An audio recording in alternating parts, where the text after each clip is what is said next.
As a teacher, what's the saddest thing you found out about one of your students? I was teaching high school chemistry, preparing for a laboratory assignment. There are safety procedures to be followed, and one of them is to shed the heavy coats and sleeves before you don the lab coat.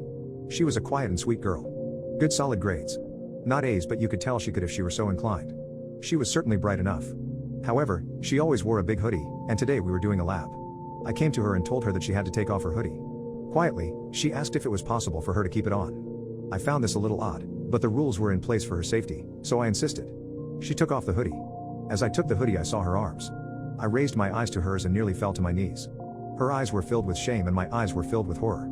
I quietly asked her to join me in the hall and left my class. Once in the hall, I told her we were going to the assistant principal's office and she was not in trouble. I was concerned for her and worried for her well-being. As we walked down the hall, I began to cry.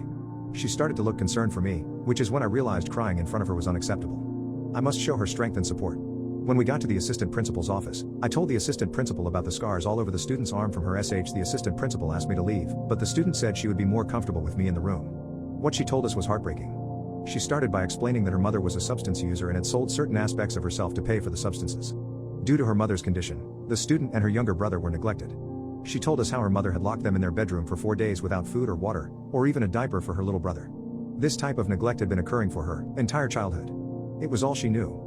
We contacted CPS, and they removed her and her little brother from their mother's custody. However, she had no relatives and was going to go into the foster care system. As a former orphan, it hurt my heart to think about this poor girl in the foster care system after having such a hard childhood already. I did the only thing I could think of.